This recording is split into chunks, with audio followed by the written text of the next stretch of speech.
All right, this is how it is now. I took the 4 spark plugs out from the Mazda Protégé, and this one's at 44. This one's at 46, 45, 45. And taking them off, loose, loose, loose, and tight. So that's how it was when I took them off manually. So I already gapped them. I already cleaned them up. Used some of this carb cleaner and sprayed it with the carb choke and all that to clean it off, and then finally hit it with this electric cleaner on the tip, so that way it'll be clean. It'll clean and dry whatever gunk is on there. I also used the wire brush before and just started scraping it, so that way it'd be clean up what I could clean up, get rid of what I can get rid of, and it came out pretty clean. They're clean. So like I said, I'm not buying new ones. I'm just clean them up, gapped them, regapped them. Like I said, they was off. They weren't at the original gap. Only this one was only at the original gap.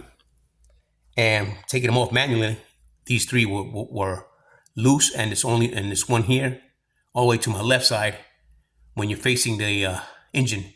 That's how I do it, so that way you can see that it was tight. No, that's the only one that was tight. The rest were loose. So I'm gonna do that, put them back on, and see what else is going on with this car, because I am getting a vibration. And I also took that out. I'm working on that. Took the other piece down there. Let me see if I can get you a light. And there it is. Took that way down there. There it is right there. Took that off. So I cleaned that out. That's what I'm doing right now. And here it is.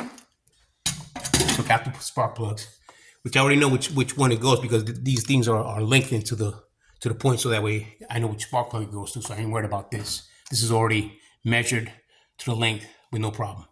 And like I said, the first, second, third, fourth spark plug. That's how I'm doing it. So it's not the firing order, it's just the way I'm doing it, so that would be easy for me to deal with them. So the first one was the right gap.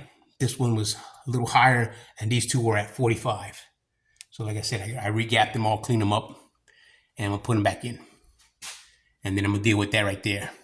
Clean it up again, because I am getting that cold again. And what the funny part about it is I went to my old video and found out it was the same thing. So I'm doing it again. So that's what's going on right now with this car, because I am getting a vibration. The motor mounts, all of them have been replaced. Oh yeah, I have new motor mounts. So it's not that. All right, let's continue.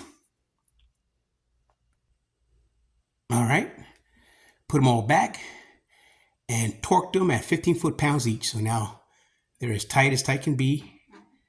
And I looked at the firing order over here,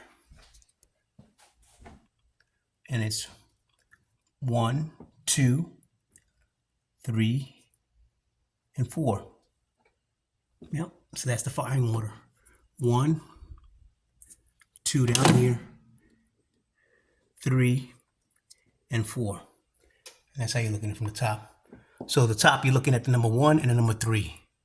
Number 1 and 3, and at the bottom would be 2 and 4. So that's the firing order. And I also noticed this right here. Maybe that's why it's vibrating. I didn't know. This plug right here was never put in.